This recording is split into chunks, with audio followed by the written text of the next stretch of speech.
Fala, Future Lawyers! Começando mais um Future Lawcast, com ela, nossa querida co-CEO do Sem Processo, Ana Couto.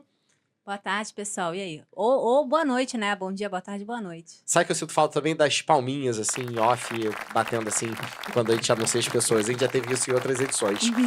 E lembrando que o Future Lawcast, antes de apresentar nosso querido convidado de hoje, é uma iniciativa patrocinada pela própria Future Law, pelo Sem Processo, pelo Lima Ferguson Advogados, pela Quark Legal Design, pela Lowy. E se você quer os melhores cursos do Brasil nas suas mãos, para o seu departamento jurídico, para o seu escritório, cursos de alta qualidade para se desenvolver e crescer no mercado, você precisa do Future Law Infinity. E sem mais delongas, gostaria de apresentar nosso querido convidado de hoje.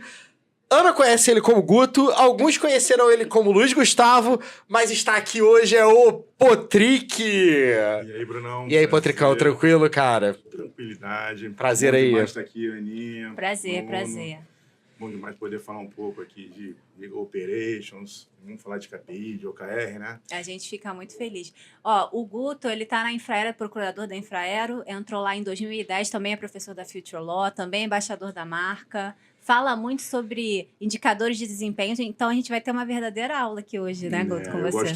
gosto muito de falar sobre análise de dados, KPIs, OKRs, gosto muito de metrificação, resultado, né? Eu acho que é o caminho que o direito está seguindo hoje. E um spoiler, é o cara que escreveu o melhor livro de Legal Operation do país. É verdade. Então, Agora você vai ter que aguardar. Você já tá procurando, já tá jogando no Google, Luiz Gustavo Potrick, você não vai encontrar, depende de quando você ver esse vídeo. Mas já estarei disponível aí, né, Gustavo? Ficou bom, cara. Potricão, ficou top, cara. Pô, foi um projeto muito legal, eu desenvolvi, foram dois anos e meio de pesquisas, eu participei de vários eventos, ia em palestras, ouvia todo mundo, anotava, li um monte de artigos, procurei ser muito multidisciplinar, li muitas coisas de gestão de projetos, gestão de processos, análise de dados, fui ler sobre psicologia cognitiva, então assim, eu fiz um passeio por várias áreas que hoje tem muita influência, né, na gestão e principalmente voltado para a gestão jurídica, né?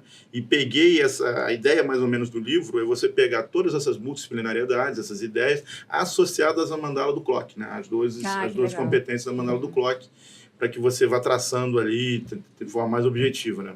Mas acho que vai ser um projeto bem legal. Cara, eu vou te falar, assim, é um trabalho de fôlego, porque o que eu vejo hoje, né? E eu acho que é comum e é muito mérito, tem muitas obras coletivas, o que é muito legal, até porque é uma forma de você dividir o trabalho, é bacana, tem muitas percepções. Mas esse lance de sentar, pegar ali, cara, o Word zerado, começar a escrever o livro inteiro de um tema, é um negócio que é pra poucos, é um exercício de fôlego, de resiliência, de continuidade, porque você não consegue escrever isso do dia pra noite, então são 2 anos de dedicação, de muito empenho, muita pesquisa. Não, e Legal Operations, quando a gente busca a obra, por exemplo, eu estudo muito o tema, eu só leio material de fora. Não acho nada, assim. Claro, tem algumas obras e eu tenho que, né, ressaltar Legal Operations Como Começar, que foi uma obra muito boa, né, que foi lançada ali no ano passado. Agora a gente tem, inclusive, do livro. Que coisa boa. Tem agora o Jurídico 5.0, que até foi algo que inspirou essa nova temporada do Future Lawcast, mas assim, a gente precisa de mais obras sobre esse tema. É estruturado, né? E eu acho que assim, quando você tem um livro feito por um único autor, você tem início, meio, fim, metodologia, você tem uma obra, e isso ajuda muito em termos acadêmicos, porque é isso, vai fundamentar trabalho, dissertação de mestrado, tese de doutorado, então um trabalho, desde já, eu já tive acesso aí, com spoilers, mas eu tenho certeza que, cara, vai ocupar E assim, aquele livro que todo mundo vai comprar, todo mundo vai ler, todo mundo vai precisar conhecer, assim. A ideia é exatamente essa. Eu conversava muito com as pessoas e eu percebi que a grande dificuldade de todos nós era ter um material científico de Legal Ops, né? Óbvio que eu não pretendo esgotar, eu pretendo iniciar, eu pretendo incentivar, mas a ideia é você criar uma metodologia, organizar, né? Porque eu vejo que as pessoas sentem muita dificuldade na prática de aplicar o Legal Ops e ter um conceito. Porque você precisa ter uma metodologia científica, ter um substrato teórico para que a prática seja bem feita. Então, a ideia do livro é você ter um substrato teórico que permita que a tua prática seja adequada. Então, já existia fico brincando, né? Na natureza nada se cria, tudo se reinventa. Então, assim, já existia a mandala do clock, já existiam conceitos por trás, já existia uma ideia de legal operations por trás. Só que o que eu via, muito espaçado, muito desorganizado, vamos dizer assim, dentro do conceito de legal ops. Então, você tinha várias pessoas, vários assuntos falando sobre várias coisas, mas você não conseguia condensar isso num único caminho que tivesse lógica, uma sistematização. Então, a ideia do livro é você sistematizar conhecimentos que já existem e melhorar conhecimentos para o Legal Ops, né? Ô, Rodrigo, vamos, cara, voltar um pouco aí. Como é que você chegou e a tua jornada aí, a Ana falou um pouco aí da tua vivência na Infraero e tal, mas, cara, como é que você se tornou esse cara aí, autor do melhor livro de Legal Operations? Foi do dia pra noite aí? Como é que foi essa passada em termos de carreira? E eu acho que é uma curiosidade que às vezes a galera tem forte, né? E te ver falando em várias palestras, vários eventos. Fala aí um pouco aí da tua jornada pra quem não conhece aí, como é que chegamos aqui? Primeiramente, o Bruno me ruborizando, né? Porque apesar de falar muito, eu sou tímido, né? Eu acho que é uma... E Guto, até um parênteses, quando você quiser falar com a audiência, você olha pra cá. É uma coisa engraçada, porque eu sou um pouco tímido. Eu fujo de podcasts, eu fujo. Pra vocês terem noção, esse é o primeiro que eu participo. Olha! Eu sou um cara... Estamos eu adoro falar, né? adoro palestrar, mas eu sou um cara... assim, eu não sou midiático, né? Acho que as pessoas já perceberam um pouco isso, mas... Não, mas já fez várias palestras para 1.000 pessoas, né? Já. Tá sendo humilde aí. Também.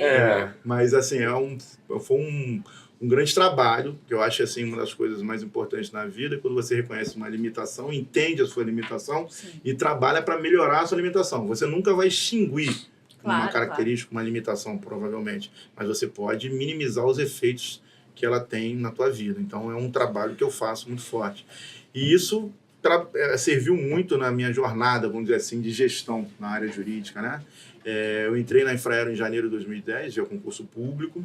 Fiquei na área trabalhista no primeiro ano, fiquei 1 ano na área trabalhista, depois fui para a área civil. E só uma pergunta antes. Antes você fez direito, chegou a trabalhar em escritório, iniciativa privada? Cheguei a trabalhar em escritório. Se formou aqui no Rio? Me formei no Rio, me formei na Unirio. Formei na Unirio em 2006. Tudo aqui do lado, né? Eu fiz economia também, né? Fiz economia na FRJ. Eu fiz economia na FRJ e direito da Unirio. Na economia, eu não cheguei a me formar porque chegou na parte de econometria e eu já estava exaurido. Eu cheguei em econometria já no limite do que eu acreditava. E aí eu via muito pouca praticidade, né, na época. Apesar Você fez as duas concomitantes? Fiz as duas concomitantes. Legal. Eu estagiava na Eletrobras. Já com o pé ali no... Já estagiava na Eletrobras. No segundo período da faculdade de economia, eu estava fazendo análise de projetos, VPL, de pequena central hidrelétrica. Então, assim, eu sempre gostei dessa... Sempre tive esse viés de números, de análise. Faz muito sentido. Você ter migrado para essa área de legal. Sempre tive. E por que você fez economia e direito? Sempre era dúvida do que... Eu tinha muita dúvida do que eu queria, porque por mais que eu gostasse de direito, eu sempre tive essa questão da análise econômica, eu sempre gostei de números. Você era um cara analítico. Sempre fui um cara muito analítico, assim, até nas minhas decisões na minha vida, como correr riscos, eu sempre analiso muito as coisas. Então, assim, eu sempre gostei desse viés de análise. As coisas, eu preciso entender as coisas. Ainda que você não consiga entender tudo, a busca pelo entendimento, pela compreensão, para mim é uma coisa muito importante na vida. Então, assim, números, eles não mentem, né? Mente quem faz mau uso dos números. Então, assim, os números, eles são muito verdadeiros. Então, eu sempre gostei dessa questão da segurança que uma análise de números, uma análise objetiva te dava. E eu cheguei, muito tempo, segui a economia, só que chegou no momento que eu não via a praticidade. E aí estava ficando muito difícil fazer economia, direito, né? Conversando com meu pai na época, ele falou assim, cara, quem quer abraçar o mundo não abraça nada. Não, e as duas faculdades são muito puxadas. Muitos. E aí eu falei, cara, eu vou pro direito. Ana, economia. As duas são muito puxadas. Eu estudei muito, mas a Luna Nerd ficava ali na primeira carteira. Direito. E assim, eu sempre tive uma oratória. Apesar de ser tímido, né, as contradições, eu sempre tive muita oratória.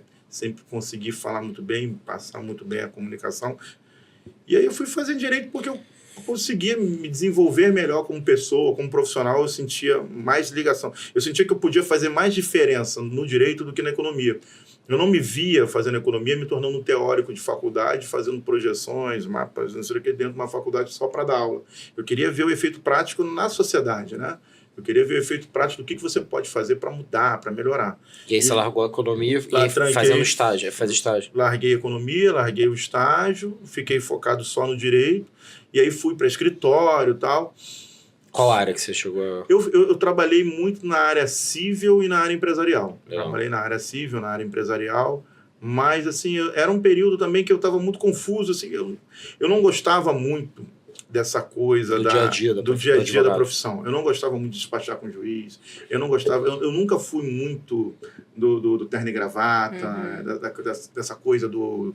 Talvez até pela minha timidez. Pompa em circunstância. Eu nunca me dei muito bem com pompa em circunstância. Então, aquilo me incomodava, sabe, aquela coisa do formalismo excessivo do direito, né? E isso era um bichinho que estava ali dentro, né? E aí eu me formei, fui fazer...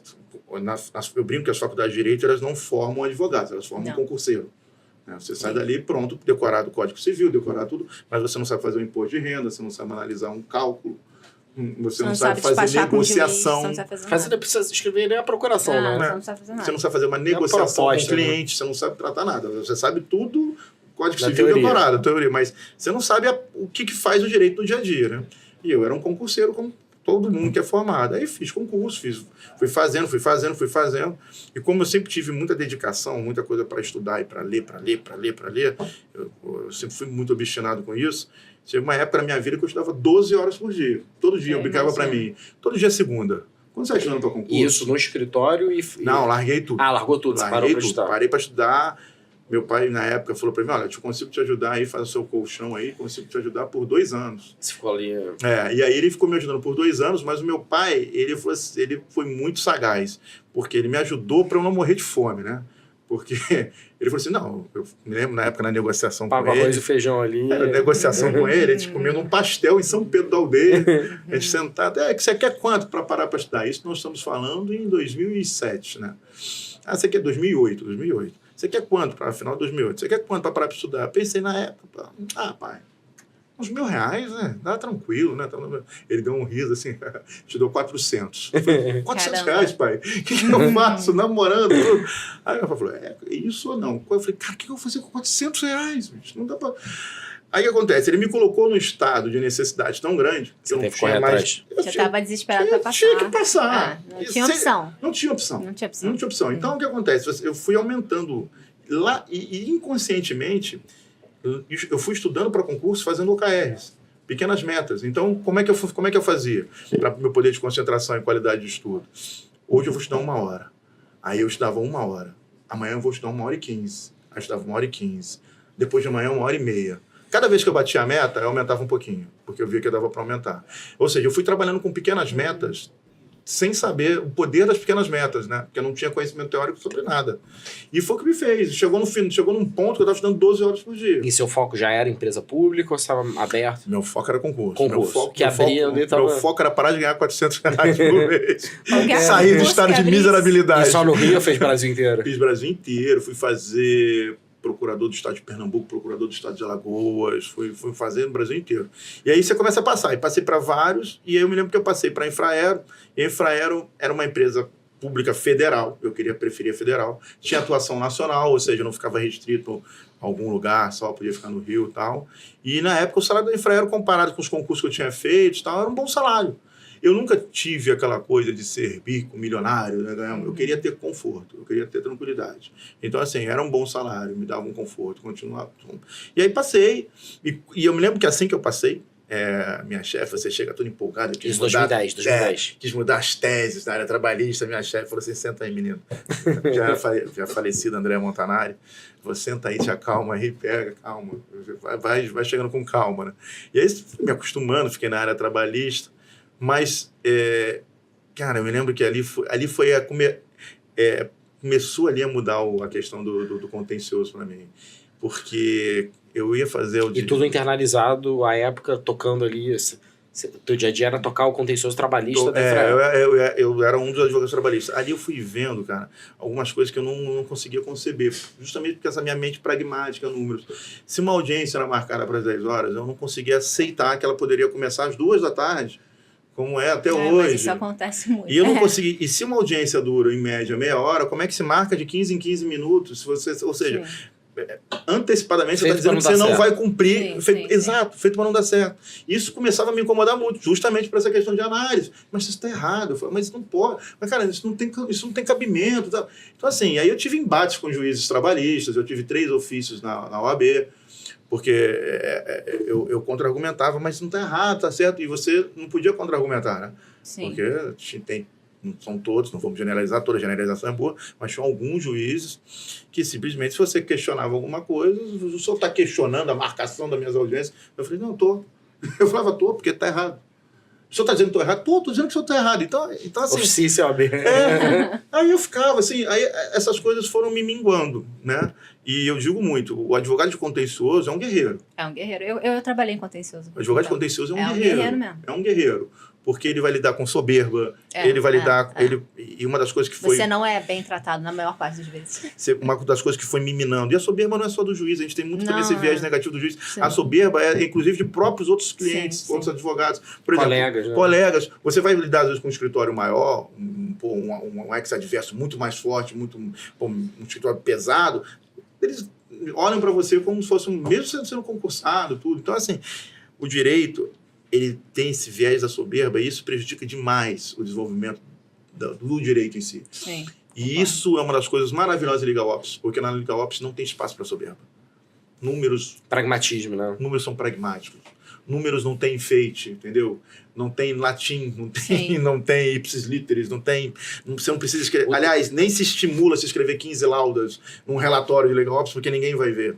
O teu incômodo, então, já era com a estética, com o formato, sempre foi com essa dinâmica. Com a falta de resultado. Com a falta de resultado. Muita bullshitagem e pouca entrega.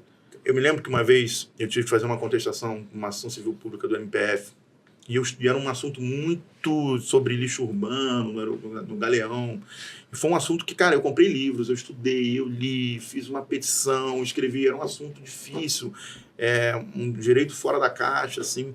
Fiz uma petição, bonita, eu achei jurisprudência no STF, STJ, citei doutrina, escrevi. Lembro que eu mandei pro procurador-geral, o procurador-geral falou, nossa, que contestação maravilhosa, Patrick, muito bom, apresentando e tal. Cara, quando veio a sentença, sabe aquela sensação de que não leram a minha contestação, mas não mencionaram nada. Aí, simplesmente repetiram argumentos da inicial, porque é mais fácil você acompanhar o Ministério Público. Sim. E aí, simplesmente repetiram e não leram, e aí eu, vamos recorrer, então fizemos recurso. Aí fiz sustentação oral, me preparei, fiz um recurso bom também, depois sustentação oral e tal. Repetiu a sentença. E aí você fala assim, cara, eu estudei tanto. Aí você fala assim, cadê o resultado? Aí você começa a ver, se eu escrevi e tal, cadê os resultados? E essa falta de conexão de causa e consequência, quando começa a quebrar causa e consequência, ou seja, você estuda, você se prepara, a consequência é que você tem o resultado. Quando começa a entrar, você estuda, você se prepara e não tem o resultado, isso começa a te frustrar, né? Porque uma coisa é quando o resultado não vem por situações adversas. Outra coisa é quando você se prepara tudo e você fica na mão de outras pessoas que não estão comprometidas com você num bom desempenho, né? Eu sempre falo, o direito, ele não é imparcial. Quando alguém fala assim, o direito é imparcial, não, ele vai tutelar ali de um ou de outro. O direito tem que ser neutro na análise dos argumentos. Entendeu? Então, assim, quando você começa a ver que não tem nem neutralidade na análise dos argumentos... Na realidade, isso não acontece. Aí eu fui me decepcionando. E aí eu tinha um amigo, que tenho ainda um grande amigo, que eu conversando isso com ele e tal, e ele vivia dizendo, e ele é muito empreendedor, na área de gestão de projetos da TI, isso não existe, cara. PMO, aí começava a falar de PMO. Isso em 2017. Patrick, eu acho engraçado que você tem cabeça de dev, porque eu tenho um namorado dentro de casa que é dev e eu dialogo muito com desenvolvedores dentro do processo. Você tem cabeça de desenvolvedor? Tenho. E aí Totalmente. E aí ele falou, na área de TI não tem isso.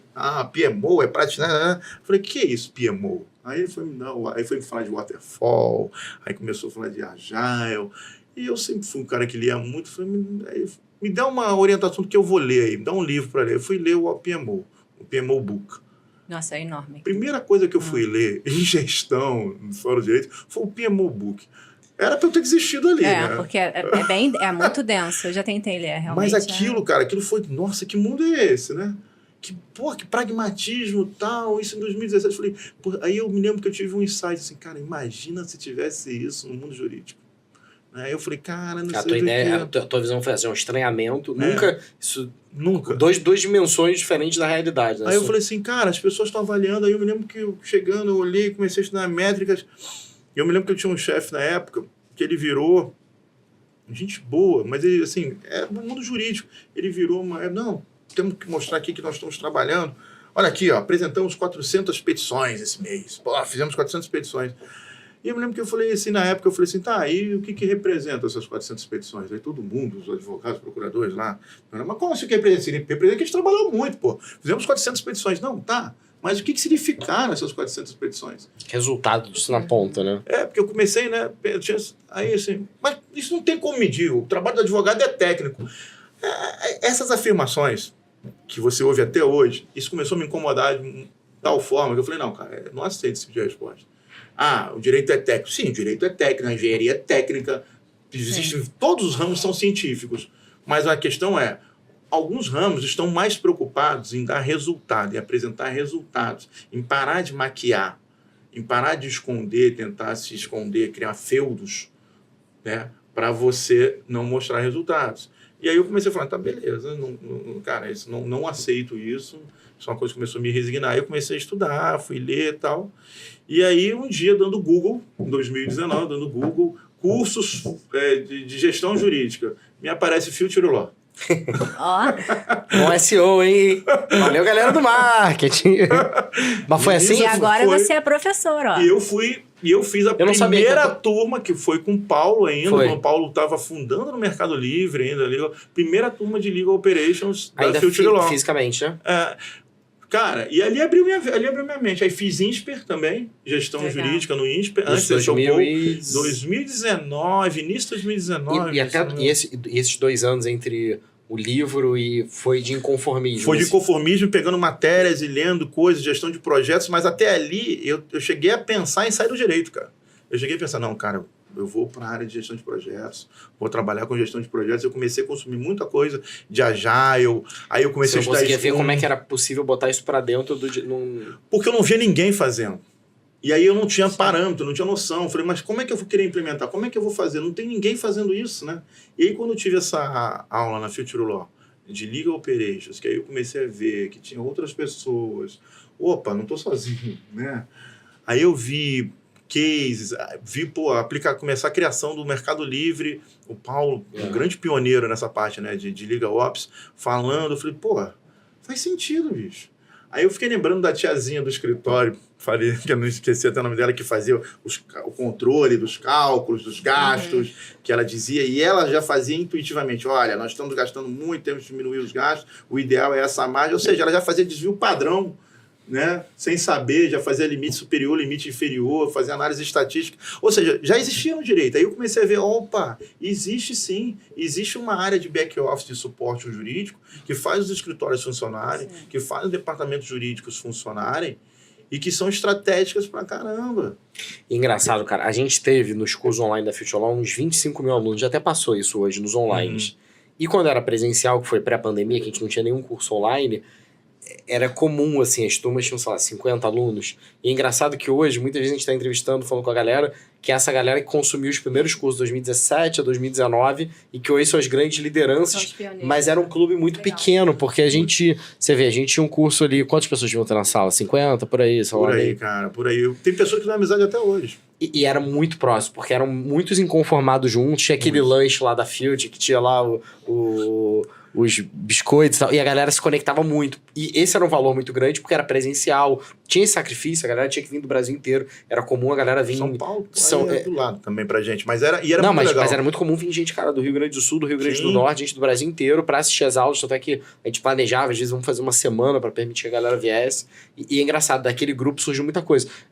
A própria Clock, teve muita discussão lá do Paulo Silva na época. A Vanessa também tava. A Vanessa tava lá, foi uma das Cara, foi muito legal. Teve uma professora que deu programa, depois eu fiz um curso na Future, que aí eu consumi muita coisa da Future.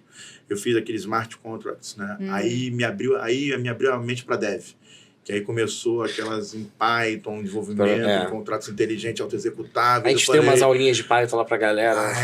Pois é. Aí foi me dando os insights. Eu falei, cara, existe um mundo de oportunidades, de crescimento, de resultado e pragmatismos aqui, né? E aí aquela coisa... Aí eu comecei a lembrar de quando eu estudava, das minhas pequenas métricas. E eu li um livro acho que foi do Bernardinho, em que o Bernardinho fala a história do Michael Jordan, né? Esqueci o nome desse livro, é uma capa com um boné, assim. E aí uma das coisas do Michael Jordan que eu fiquei fascinado foi que uma vez perguntaram para o Michael Jordan, quando ele estava em North Carolina ainda, na universidade, se ele sonhava já ir para a NBA, né? Quando ele estava lá, ele falou, não, nunca sonhei para a NBA. Primeiro eu queria jogar 15 minutos. Depois de conseguir jogar 15 minutos, eu queria jogar 2 tempos. Depois de botar a meta de jogar 2 tempos, eu queria jogar um jogo inteiro. Depois de jogar um jogo inteiro, eu queria me consolidar 5 jogos como titular. Ou seja, qual é a lição? Qual é a lição que o Michael já está dando? Pequenas metas te levam a grandes resultados. Exatamente. Pequenas metas te levam a grandes resultados. Qual é o grande problema de você traçar metas muito grandes? O resultado fica muito longe. E quando o resultado fica muito longe, é muito mais fácil você desistir. Por quê? O que nos motiva? Vitórias. Ninguém se motiva por derrota. Ninguém acorda para ser um derrotado. Então, qual é o grande lance das metas do OKR, que eu sempre falo das metas? As metas são curtas e alcançáveis. São desafiadoras, mas alcançáveis. O John Doerr, citando o Andy Grove, ele fala, né? Mire na lua para acertar as estrelas. Mire na lua para acertar as estrelas. Bota uma meta difícil, mas seja alcançável. Isso está no livro do Príncipe do Maquiavel também. O bom arqueiro mira no sol para acertar o seu... Exatamente. Porque você tem que mirar longe. Mira longe, bota a meta longe, para que você tenha a noção de você vai alcançar. Então, essas pequenas metas, elas é que te dão resultados. E você mensura também, porque eu acho que nesse período longo você também pode se enganar achando que você está chegando. Então, a meta curta, entregou, não entregou, pivota, vai para um lado, o que eu estou errando. Então, você tem a velocidade de mudança de... Aí que está um grande lance que eu falo nas minhas aulas, da diferença dos KPIs para os OKRs, né? OKRs são medidas históricas, né? Quem já teve a oportunidade de ler aquele livro, quem não leu, leia. As 4 disciplinas da execução, que é de uma consultoria, não vou falar o nome aqui, mas é fantástica, desenvolver um sistema e tal. Eles chamam, por exemplo, o OKR de meta crucialmente importante. E eles dão um exemplo muito claro da diferença entre o OKR para a KPI. O OKR é medida histórica. O que eu quero dizer com uma medida histórica? A medida histórica, você alcança ela. Ela acontece. Seja para o bem, seja para o mal. Ou você atinge o objetivo, ou você não atinge o objetivo. Você não mexe o objetivo. É igual, vamos dar um exemplo aqui, um placar de um jogo de futebol. Quando termina, quando você vai ver o resultado do jogo, já aconteceu. Ou ganhou, ou perdeu. Você não tem mais como mudar, porque o OKR, ele olha para o passado. A medida histórica, ela olha para o passado. Ela mede algo que já aconteceu e te dá um resultado. O KPI é diferente. O KPI, ele é dinâmico, ele mede o desempenho, ele mede o processo, ele mede o acontecer, ele mede a tua performance, né? Ele é uma métrica, ele é um indicador-chave de desempenho. Então, as pessoas têm mania, às vezes, assim, uma vez eu li um livro, uma grande besteira, dizendo assim, a evolução do KPI ou OKR. Não é evolução. Não é que o OKR é melhor que o KPI. São metodologias diferentes, são métricas diferentes. Um é métrica de resultado, outro é métrica de desempenho. Você pode medir várias coisas. Você pode medir frequência, você pode medir contagem, você pode medir... tudo que é mensurável é medido. Tem até aquela frase, né? O que não é medido não é gerido. Né? Você tem que medir o máximo possível para fazer a melhor gestão. O editor aí, quem for editar, olha quantos cortes aqui. Eu já vi vários cortes aqui, então pode aproveitar. E o Potricão fez várias frases de efeito aqui. Uma aula aqui pra gente. Exato. Então essa é a grande nuance do KPI. O KPI vai te indicar o processo. Então eu sempre falo isso. Meça o processo para chegar no objetivo. Justamente para não acontecer isso. Porque se você não mediu o desempenho do teu processo, você não sabe se você está se aproximando ou não do objetivo. Você está indo às cegas. Você está indo às cegas ao objetivo, né? Então, quando você tem que medir o teu caminho, né? Porque é aquele lance, né? O caminho é mais importante do que a chegada, porque é no caminho que você aprende. Sim. Geralmente, o grande pulo de aprendizado que você tem, o próprio ciclo PDCA, né? Essa coisa toda do check and act, feedback, aquela coisa toda, ele vem com KPIs, ele vem com processo. Os KPIs te ajudam justamente nesses ciclos. O OKR é fantástico? O OKR é para você botar em dashboard, eu sempre brinco isso. O OKR é para dashboard, você apresentar para o C-Level, para apresentar para o cliente. O OKR é o que você quer apresentar. É o teu objetivo, é o bonitão, é aquilo que você quer. É importante atingir o OKR? Óbvio, é o teu objetivo. Mas o teu trabalho, o teu dia a dia, o teu índice de performance, o teu aprendizado, ele está ali nos KPIs. Está na execução. Mas aí, Patrick, como você vai chegar no OKR, né? Que é o objetivo maior. E como é que você trouxe para dentro da Infraero? Você teve toda essa abertura de percepção, e aí, como é que foi trazer isso para dentro? Tem até um case que você fala nas suas áreas, nas suas aulas, né? Eu tive muita sorte, porque é o seguinte, quando eu fui, na minha evolução como gestor na Infraero, eu contei sempre com a participação de pessoas muito brilhantes, né? E, assim, eu tive vários, tenho até medo de falar e não ser justo com outros, mas, por exemplo, eu tive pessoas como André Montanari, Rafael, o Fábio Luiz, que dos três é o único vivo, né? Eu fico brincando com ele. Ele fala, para de falar isso, pô. Foram 3 mentores que sempre me abriram a cabeça para coisas assim para fora, né? E sempre me deram liberdade para tentar fazer coisas diferentes. E aí eu fui criando esse bichinho da melhoria, da gestão, e aí eu fui trabalhando. Eu tive a oportunidade de conhecer o Rodrigo Lang, que que ele tem o Chicago BI, né? Que é um curso maravilhoso, junto com com a Universidade Celso de Lisboa. Então, eu fiz uma pós-graduação de Behavioral Economics e comportamentos também. Isso me mostrou muito a questão das escolhas não racionais dos seres humanos, né? Que a gente, por exemplo, eu sou um fãzaço de Milton Friedman, fãzaço da liberdade econômica, falam mal de Milton Friedman, arranja um inimigo comigo. Mas eu entendo, por exemplo, que a teoria do Friedman, e hoje tem até o livro Nudge, né, do Carl Sustein, que ele fala exatamente sobre isso. Olha, o ser humano não faz escolhas ótimas. E o Friedman parte todo o pressuposto dele de escolhas ótimas, escolhas racionais, e não faz. O Friedman mesmo reconhece isso no final da vida dele, tudo, que realmente toda a teoria que ele criou do Chicago Boys, aquela coisa toda, ela tem essa premissa errada das escolhas ótimas. Então, como as pessoas não fazem escolhas ótimas, você tem que adaptar essa questão da liberdade econômica, que daí surgiu o paternalismo libertário, do Sustein, a questão toda. E é interessante, né? Porque isso também é uma coisa que foi absorvida, essa economia comportamental. Você fala muito de análise econômica do direito. Isso é uma coisa também que relativamente nova, né? Que também super presente em termos econômicos, que foi trazido para o direito há relativamente pouco tempo, que também foi uma grande transformação, né? Uma outra vertente de outra vertente. E aí, como eu comecei a ver que as pessoas não faziam escolhas ótimas, eu comecei a olhar para o meu lado, assim, para a galera. Pô, mas o cara podia entrar com essa petição e fez uma escolha. O cara é mais burro? Não. É que nós temos viés cognitivos, nós trabalhamos a nossa forma de pensar, e aí vem outro livro, que eu vou falar vários livros aqui ao longo, Rápido e Devagar, Daniel Kahneman, um clássico. Muito bom. Eu ia falar o Kahneman quando eu falei Sustein, você vem que é exatamente heurísticas, a gente faz substituições toda hora, pega atalhos mentais toda hora, tem viés cognitivos. Sim. Então, não é que uma pessoa seja mais burra, não, ela tem viés cognitivos, ela tem heurística, ela tem substituições. Eu comecei a perceber isso nas pessoas. E isso no mercado jurídico, então, para gestão de pessoas também. Comecei a perceber isso e comecei a falar isso no meu trabalho. Falei, pô, a gente tem que melhorar as nossas análises, as pessoas têm. Comecei a querer entender melhor as pessoas, comecei a conversar e comecei a aplicar, como na época eu era coordenador jurídico, comecei a aplicar na minha equipe e começou a dar resultado. E o que dá resultado chama atenção.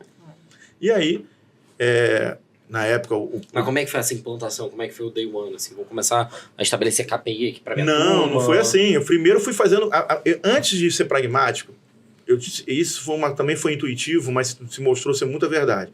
Eu comecei eu não tinha nem noção que era isso, mas lá atrás eu percebi que para você ter resultado, você tem que mudar a cultura. Né? Por isso que hoje, nas minhas palestras, eu falo muito. Você quer falar de Legal Ops, você fala primeiro de pessoas. Tecnologia e processo são ferramentas. Sim. O único recurso de Legal Ops são pessoas. O resto são ferramentas. Então, eu percebi que a coisa mais importante para você melhorar, para você ter resultados, é melhorar os seus recursos. Quais são os teus recursos numa área de gestão? Pessoas. Então, eu comecei a preocupar com as pessoas, a entender por que as pessoas tinham esses viés cognitivos, por que elas tinham essas heurísticas, o que atrapalhava, por que a pessoa tinha mais medo. E entender o dia a dia dessas pessoas. Me tornei um chefe muito mais presente. Isso melhorou muito a gestão e eu percebi que a equipe gostava muito de mim onde eu passava. Eu fui chefe na Bahia, fui chefe em vários lugares e eu tinha um feedback bem legal e eu ficava muito feliz com isso. Fisicamente você fez essas mudanças? Fisicamente. Eu não sabia se chegou morei na Bahia, morei em Brasília, fiquei indo e vindo várias vezes do Rio Grande do Sul, você entrou pelo São Paulo, Rio e depois entrei pelo Rio. Fiquei como chefe em Salvador, fiquei alguns meses. Depois, quando eu fui para Brasília, não fui como chefe, mas trabalhei direto com o procurador-geral na época, o Fábio Luiz. Fiquei também alguns meses. E aí, assim, quando você... Por mais que em Brasília eu não fosse chefe formalmente, você, com o conjunto do procurador-geral, hierarquicamente você acaba tendo uma sobreposição e você vai conhecendo melhor as pessoas. E eu sempre acreditei que as coisas fluíam num nível melhor de coordenação do que de hierarquização. E isso eu fui percebendo esses viés. E aí, quando eu fui implementando isso, principalmente em Salvador, quando eu fui chefe mesmo, fui trazendo resultados, a equipe melhorou, os resultados começaram a aparecer. E esses resultados em termos de condenação, menos condenação? Menos condenação. Você pode dar exemplo dos KPIs específicos que você colocou ali? Lá eu não estava no multi-KPIs. Entendi. Que eu te falei. Lá eu estava da gestão propriamente. Lá eu estava entendendo como melhorava a cultura das pessoas. Sim. Porque eu queria, assim, eu não tinha como medir se as pessoas não acreditavam nelas mesmas. Claro. Eu estava num ambiente, por exemplo, quando eu fui para Salvador, a equipe estava muito tensa, tinha problemas de relacionamentos fortíssimos dentro da equipe. Eu me lembro isso em que anos? Isso foi 2018. 2018? Foi. 2018. A equipe... Não, minto. Não foi 2018, não. Foi 2014, 2015. Porque foi antes desse movimento do Future Law. Lá eu fui chegando. Intuitivamente. Porque eu me lembro que o chefe, na época, quando me mandou pra lá, o Fábio, ele falou assim, olha, eu preciso soltar um pitbull lá, cara. Preciso soltar um cara com gana lá, porque o negócio não tá brabo lá. E eu não tinha ideia de chegar lá, pitbull. Eu falei, não, cara, eu quero entender as pessoas, eu quero entender os problemas, né? E aí eu fui vendo cultura. E um tema polêmico aqui, mas interessante. Muito também em decorrência ali da certa impossibilidade. A gente sabe o que acontece, mas das demissões ali, né? Tem um processo mais complexo, né? Porque quando você trabalha com concurso em empresa pública, você tem um viés político muito forte, né? Sim. E aí, quando você tem um viés político muito forte, o direito ele é uma área mais destacada dessas influências políticas, né? Tem uma independência maior. Mas quando você está dentro, isso é uma coisa que eu aprendi, na Infraero me fez... Assim, eu sempre falava, eu aprendi muito. O jurídico não tem CNPJ, quem tem é a Infraero. Então, o corpo jurídico ele faz parte de um todo e sofre as influências do todo.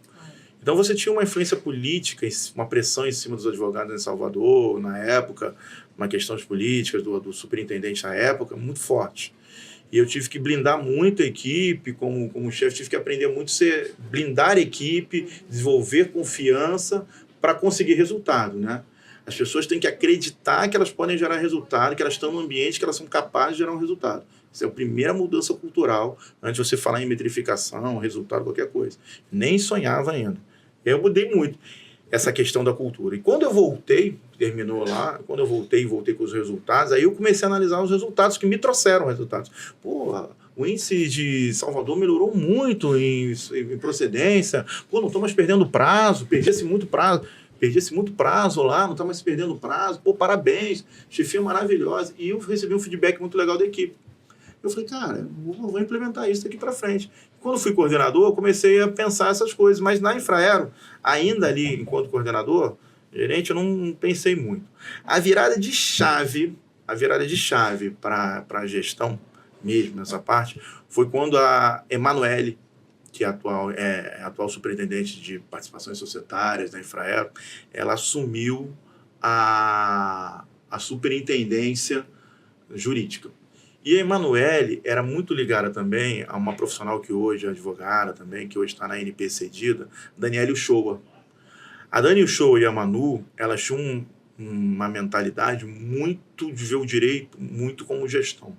Dani, por exemplo, sempre foi muito ligada em LGPD, em gestão, em números, planilhas. Ambas concursadas também. Ambas concursadas.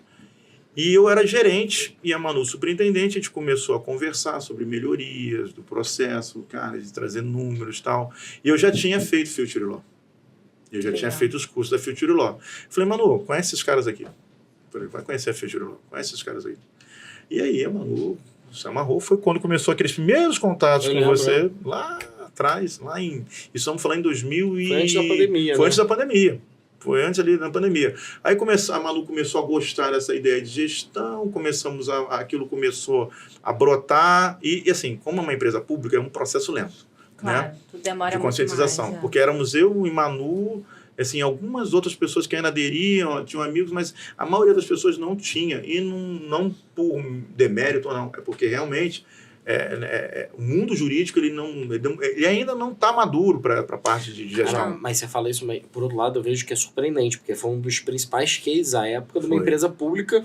E tô falando não case de empresas públicas. 120 milhões de reais. Tô falando cases geral de qualquer empresa. Às vezes a gente acha também que a empresa pública, pelo contrário, vocês puxaram muito ali o negócio. Foi. Né? E aí aquilo começou a instigar, a gente assim, cara, dá para fazer melhor. Não, eu acho que vale a pena comentar, né? Teve esse trabalho, o Future chegou junto e tal, e gerou um save ali de 120 milhões. 120 milhões. E aí, o que nós fizemos? Vamos procurar uma consultoria, vamos fazer o que a gente viu nesses cursos. A gente já tinha feito o INSPER, a Manu colocou a gente pela Infraero para fazer o INSPER de gestão jurídica e estratégia.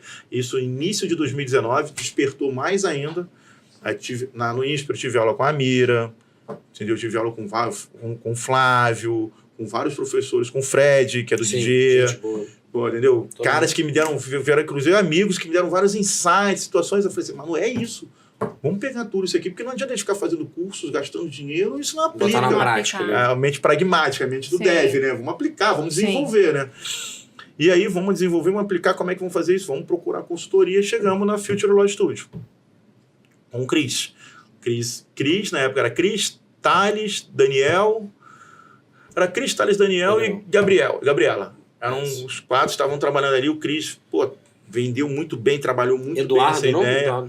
O Du não estava, acho que eu... O Du não. A gente chegou no primeiro momento, quando a Manu lá no primeiro... O Fernando ainda estava. A Manu conversou muito com o Fernando. Foi. Então, assim, lá atrás, tal, só que aí orçamento, aí muda eleição, muda o governo, pau. Aí conseguimos emplacar, e aí, já pós-pandemia, em 2020, nós emplacamos, né, no final de 2020, nós emplacamos essa consultoria e tal. Vamos falar, e eu já tinha lido sobre o OKR. E aí o Daniel falou para mim, o que se a gente fizer um OKR, cara? Vamos medir resultados e tal. Eu falei, OKR, esse cara, eu já li sobre isso. Qual o Daniel? O Daniel, esqueci o sobrenome do Dani, cara. Não, o Daniel que era do estúdio, que hoje saiu, tá no mercado financeiro. Tá bom. Tá no mercado financeiro. Do próprio estúdio. Ele me deu esse insight, eu falei com o Cris, vamos fazer. Aí eu pensei assim, cara, eu não vou delegar tudo na mão da consultoria. Não porque eu não acredito, mas porque tem que ter uma transferência de tecnologia. Eu tenho que saber o que eles estão fazendo. Eu comecei a estudar o OKR que nem um alucinado. Li uns 6 livros sobre métricas, li, escrevi artigos e escrevia. Só que nessa época, eu sempre tive essa mentalidade. Eu quero aplicar, eu tenho a mente pragmática e como eu sou tímido, eu quero ver o meu mundo, eu quero mudar o meu mundo e tal. E comecei a escrever, falar e trocar muitas ideias e tal. E até outro dia eu fiz até um post sobre isso, até falando do Cris. Eu tenho uma grande dívida ao Cris, porque o Cris foi o primeiro cara que viu e falou assim, Rodrigo, você fala muito bem, cara, sobre isso, cara. É um desperdício. Eu nunca vi ninguém em tão pouco tempo dominar tanto um assunto e trazer tantos insights, literatura, coisas que eu não... Cara, você tem que falar sobre isso, cara. Você tem que falar sobre isso. Eu falei, não, Cris, porra. Aí eu fiquei tudo por isso. O que é isso? Vou falar onde, Cris? Aqui ninguém... Não, você tem que falar isso nos eventos. E eu, eventos? Aí eu falei, não, jogou nos leões. Não, Cris, não vou não. E aí a gente começou a trabalhar, a trazer os resultados, e o que eu estudava, eu comecei a aplicar com a minha equipe, e eu tive uma equipe, a equipe da gerência do Rio, que aplicou, eu falei, olha, gente, vamos aplicar os OKR, vamos fazer isso, vamos fazer. Vendi a cultura, fiz a programação. Você tem que vender o projeto internamente. Vendi o projeto internamente, cara, e assim, no início eles foram um pouco reativos, que é difícil para o advogado, mas é o que eu falo, quando as pessoas começam, a grande vantagem do OKR é que o OKR é individual. Ele é pensado em nível estratégico e executado em nível individual. O resultado é individual. E o resultado, quando começa a aparecer, aquilo motiva as pessoas. Quando um cara começa a ver que ele deu 5 milhões de resultado, que ele recuperou 5 milhões, ele vê, caraca, fulano, eu sou importante, recuperei 5 milhões para a empresa. E aquele lance, ele não demora um ano para ver, ele vê na primeira semana em que ele faz. Na primeira semana o OKR já te dá resultado. É aquilo que eu falei, resultados rápidos. Então, assim, é uma constante, tanto para aprendizado quanto para coisas boas, né? Então, assim, as pessoas começaram a ver os resultados. E gerou uma competição positiva, porque o OKR, ele é estimulado para ter competição positiva. Como é a competição positiva? A competição positiva é o seguinte, o cara que não alcança todos os resultados, chega no que alcança e pergunta, como é que você fez? Me ensina, me chama também. E aí o cara... Porque eles entendem, uma das coisas que você vende no OKR, que você tem que vender, é o seguinte, o resultado o resultado do todo, acaba sendo maior que os resultados individuais, porque o todo, o conjunto, agrega muito mais valor do que os individuais. Então, quando cada um começa a entender que ele é parte de algo maior e que ele sozinho, apesar de gerar resultado, ele não faz tanto, as pessoas começam a entender que elas fazem parte de algo. Né? Elas começam a ter uma coisa chamada senso de responsabilidade, que é o que as metras trazem. E senso de pertencimento. Senso de pertencimento e responsabilidade. Isso é muito importante para a gestão de pessoas e para as pessoas ficarem estimuladas a trabalhar. Né? Nesse livro, As 4 Disciplinas da Execução, nas 4 disciplinas da execução, tem uma hora, parte do livro, que ele fala o seguinte, olha, quando você estiver implementando metas, você tem que ter uma conversa individual, você tem que ter 3 pontos. Autorresponsabilização, engajamento, né? E coragem. Né? É mais ou menos o seguinte, você chegar, você tem que engajar as pessoas, tem que fazer ela acreditar que ela pertence, senso de pertencimento. Olha, você faz parte, você consegue, você pode, é possível, as pessoas estão fazendo, acreditam em você. Eu, como gestor, sou um facilitador. Eu vou fazer de tudo, tirar todas as barreiras que existem para que você atinja o seu resultado.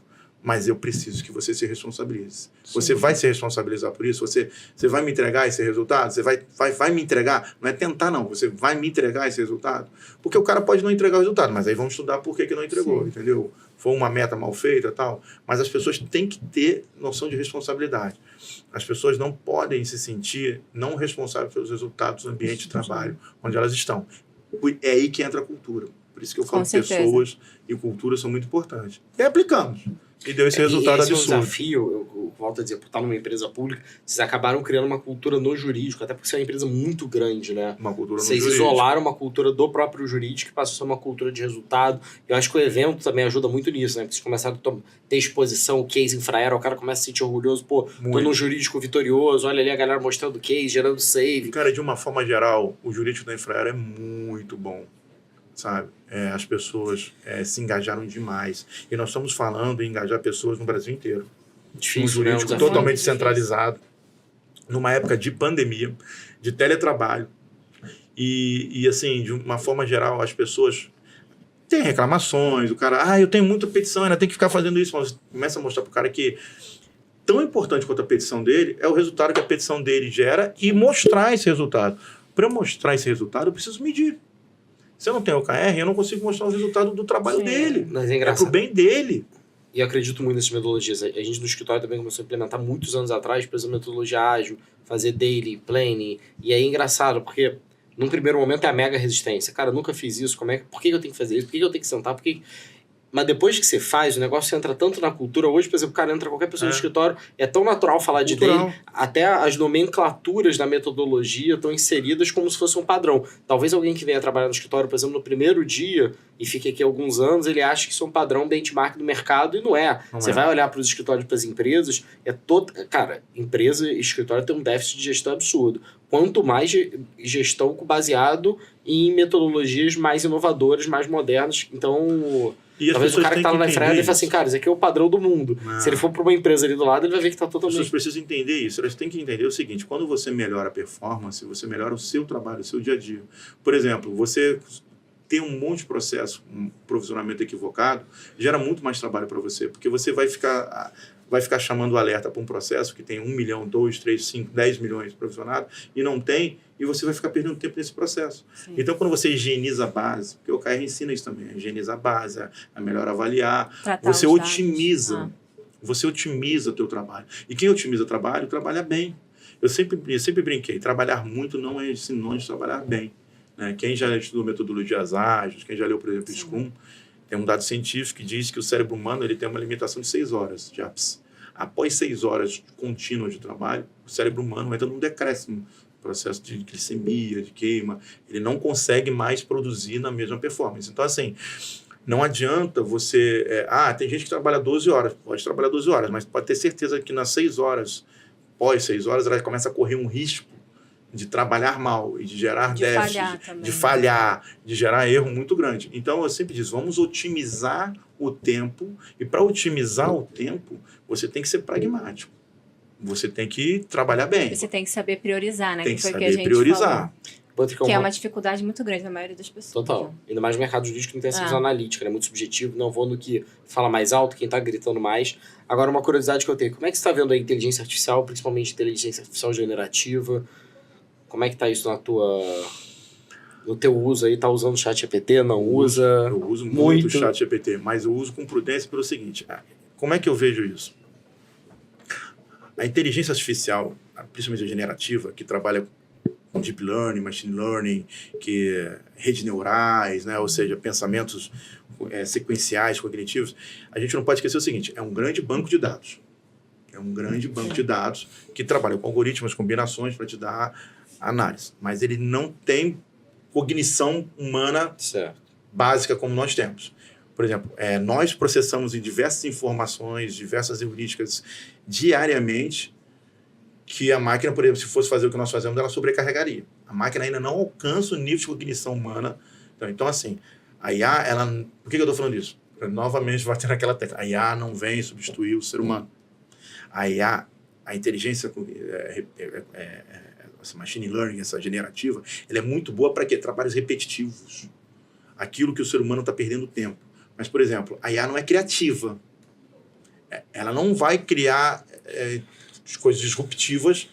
Ela pode... Tudo que a IA criar é baseado em algo que já existe. Sim, sim. Ela pode combinar, ela pode aglutinar, ela pode filtrar, pode melhorar. Mas ela não, por exemplo, ela não vai criar. Isso ainda é terreno único do ser humano. E a IA, ela te libera para quê? Para isso, para criar, para pensar aquilo que não foi pensado. Né? A IBM tem um setor deles que é fora, que eles chamam, né, o sandbox, né? Que é fora do orçamento, fora de tudo, que é para pensar as soluções daqui a 10 anos. Pensar hoje as soluções daqui a 10 anos. Ou seja, são pessoas que estão pensando problemas e situações que a gente nem parou para analisar isso. Não só a IBM, não a IBM tem isso, é um setor, mas várias empresas têm isso. Porque muita gente diz o seguinte, quem tem que se adaptar já está atrasado. Porque se você vai se adaptar, você vai se adaptar a algo que já existe, que já foi criado por alguém. Quem cria tem vantagem competitiva. Então, qual é a grande vantagem da IA? A IA ela vai te auxiliar, ela vai melhorar as tuas tarefas repetitivas, ela vai melhorar as tarefas de cognição do dia a dia, mas ela vai te liberar para criar, para pensar. Mas você está entusiasmado com isso do mercado jurídico? Estou muito entusiasmado, muito entusiasmado. E não vejo a hora que a IA vai chegar, porque assim, nós estamos trabalhando com IA na fase do operador jurídico. Eu quero ver quando a IA chegar, e a IA tem que chegar na fase do julgador. Porque hoje nós não temos segurança jurídica alguma. Sem viés político, sem viés, não. Eu digo em nível técnico mesmo. Um juiz ele consegue decidir a mesma causa, o mesmo assunto, de diversas formas, sem padronização, sem segurança jurídica alguma. Que engraçado, outro dia eu estava conversando com uma pessoa que estava comentando que um juiz chegou e falou, cara, você não acredita, eu recebi um advogado aqui que chegou com todas as minhas decisões, coeditativo, nem eu sabia o que eu tinha julgado, e ele, aí falou, sabia que isso chama jurimetria? É engraçado que eu te falei, isso há uns 10 anos, e você vê que ainda chega... Como se fosse uma super novidade. Não, o juiz estava assim... viu a luz, assim, o cara falou, cara...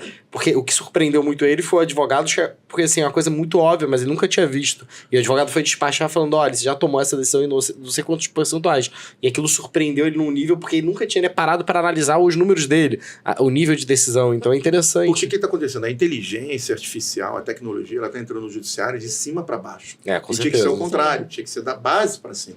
Ou seja, você tem hoje um STF, um STJ, altamente tecnológico. Você já tem inteligência artificial no STF já há alguns anos. No STF no STJ há alguns anos.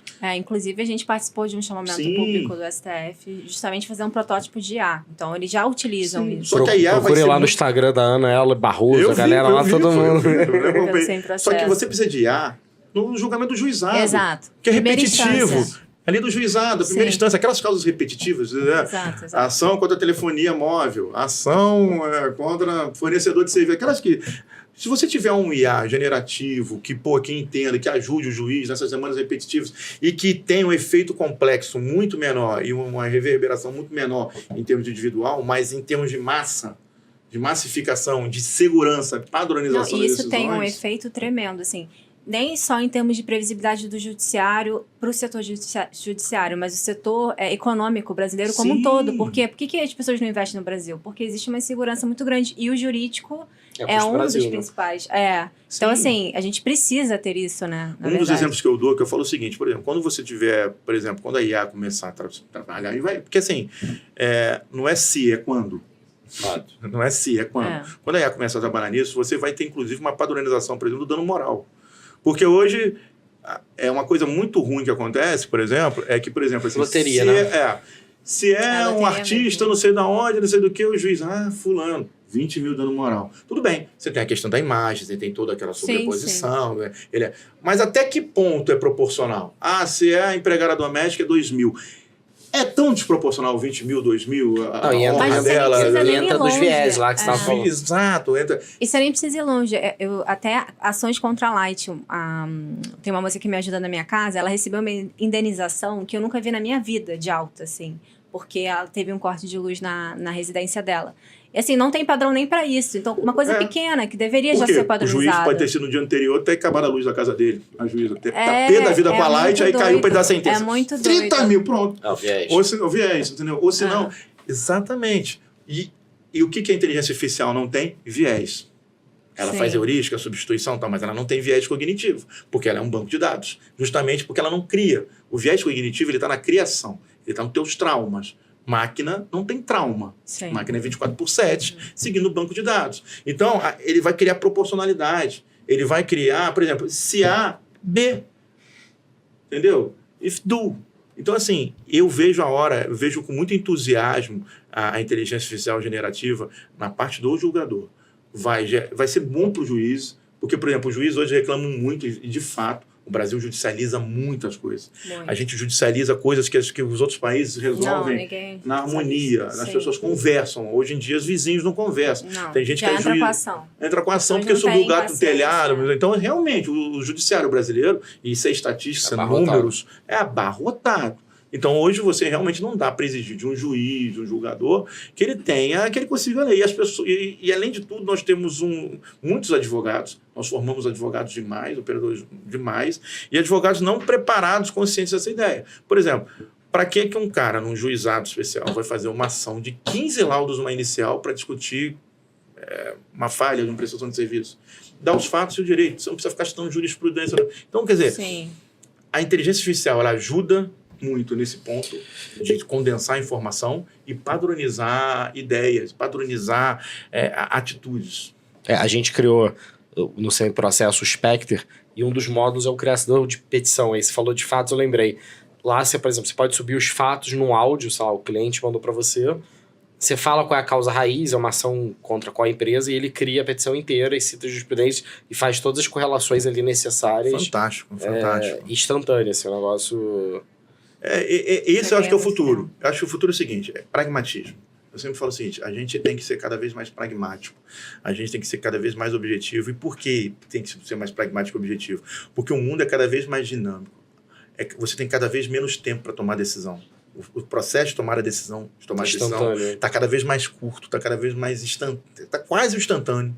Em algumas situações é instantâneo. Então, se você não for pragmático, se você ficar aquelas pessoas que ficam rodando, pensando, passou. A velocidade do mundo é muito rápida. Passou. Aí não adianta você tomar uma decisão que não serve mais para um fato que passou. Então, quanto mais pragmático e objetivo você for, menos tempo você perde com aquilo que não importa. Né? Nós estávamos conversando sobre avaliar o que importa, né? Sobre questão de priorização. Sim. As pessoas não sabem priorizar. Então, assim, a inteligência artificial ela te ajuda a priorizar, ela prioriza para você, ela faz todo esse processo de processo de tomar decisão que você precisaria fazer, ela faz por você. Nisso é fantástico. Mas, assim, um grande medo que eu tenho, isso já está acontecendo, é que é um grande banco de dados. E banco de dados é o seguinte, quem estuda análise de dados sabe isso, sujeira que entra, sujeira que sai. Sim. Então, é um perigo, uma coisa já está acontecendo hoje, estão poluindo já a base de dados de grandes inteligências artificiais como o ChatGPT. O ChatGPT disse, por exemplo, há um tempo atrás, que o Ayrton Senna morreu em 2014. Eu vi isso. Entendeu? Então, porque de onde ele tirou essa ideia? Pegou de um banco de dados, pegou de alguma informação. Um advogado, acho que foi nos Estados Unidos, foi condenado por citar jurisprudência inexistente, que pegou do ChatGPT que criou. Eu fiz um teste outro dia, fiz um parecer e citou o ChatGPT, citou uma jurisprudência do TCU que não existia. Essa semana eu recebi uma sentença aí no WhatsApp que o juiz esqueceu de tirar o prompt. Aí vem na decisão prompt, cara. Posso ajudar depois eu final assim? Copiado e colado, né? Não, tá assim... Pedido, né? Faça... Pergunta. Não vou citar nomes, óbvio, mas basicamente cara, utilize o parecer do MP para fundamentar a decisão, só não replique ipsis literis o que ele falou, mas utilize como base. Prompt bem feito, bem montado, assim, tipo, o que ele queria que fizesse, só que na hora de copiar e colar, ele copiou e colou o prompt, aí sai na decisão, imagina. Esse gancho do Bruno, falando uma das profissões, uma das coisas que eu acho muito importantes no futuro é o engenheiro de prompt. Saber pedir, Sim. né? Saber pedir. Porque, assim, repito, a inteligência artificial, como a gente está falando, ela não cria nada. Ela depende de um start. Ela é reativa. Ela não é proativa. Ainda. Né? Então, assim, você tem que saber pedir. É o prompt. Prompt é o pedido, né? Para quem não saca muito. Prompt é o comando que você manda para a inteligência artificial, para gerar o que você quer. E, pô, Tricão, cara, você falou de tempo aí, nosso tempo aí passou rápido, você tem que voltar mais vezes. Primeiro podcast tem que ter muitos mais, né? É verdade, tem que ter, porque é muito conteúdo. Tem muito conteúdo. E, cara, bacana, quem quiser, o Trick aí tá nas aulas da Future Law, quem quiser aprofundar em qualquer uma dessas temáticas aí, fica a recomendação, muitas aulas boas. Cara, eu queria te perguntar o seguinte, que é uma coisa que a gente sempre busca, no Future Law Cast, a gente tem jovens de 18 a 120 anos. Então, jovens de todas as idades estão aqui, jovens há mais tempo, jovens há menos tempo. Cara, o que você dá de dica, né? Eu acho que, pô, a tua jornada é muito legal, como você foi se aproximando, buscando temáticos, num ambiente ainda muito árido. Eu acho que hoje a felicidade é que tem muita gente, tem muito conteúdo. O que você dá de dica aí pra menino que tá... Cara, cheio do caramba ali, o Potrick, tá numa empresa pública ou não, tá na iniciativa privada. O que você acha aí como recomendações, dicas, por onde começar? Você citou tanta coisa, tanto livro, tanta referência. Você pode fazer um resumo dos livros que você comentou. Por onde começa, né? A minha dica termina com outro livro, Agilidade Emocional, da Susan Davis, se não me engano. E esse livro fala o seguinte, bem resumidamente, você tem que entender para que você existe. Por que você acorda de manhã? A primeira pergunta que você tem que saber, né? A gente tem 3 níveis, vamos dizer assim. O porquê eu faço alguma coisa naquele livro, né? Começa pelo porquê, né? Que é mais ou menos o porquê eu faço. O que me motiva, né? O que me motiva. Se pergunta isso. Descobre isso para entender, né? O que você vai fazer e como você vai fazer. Então, assim, a minha dica fica... não vai no hype. Não fica aderindo a pensamentos, Olha para você. Da mesma forma que eu me resignei durante anos e que eu tive que entender, eu me fiz muito essa pergunta. O porquê eu faço isso? Qual o sentido de eu fazer isso? Porque você está vivendo.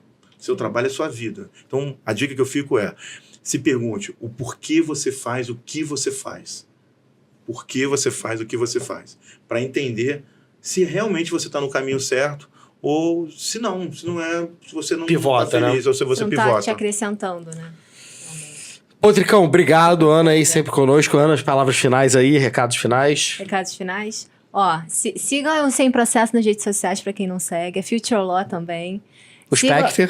O Spectre. O Lexi. Exatamente. A gente tem uma rede social nova do Lexi e do Spectre. Então sigam a gente nas redes sociais. Sigam o Potrick aqui, o Guto aqui, cheio de conteúdo, gente. Ó, esse homem aqui, a gente tem que chamar muito mais vezes. Foi um prazer. Muito obrigada. O prazer foi meu, gente. Foi bem Obrigadão, bacana. Potricão. Eu agradeço. Tamo junto, até a próxima. Até a próxima, E vocês gente. continuem aí, Future Lawcast, sempre conteúdo de muita qualidade, contando aí nessa temporada sobre a advocacia 5.0. Pessoal, sigam a gente nas redes sociais e muito obrigado.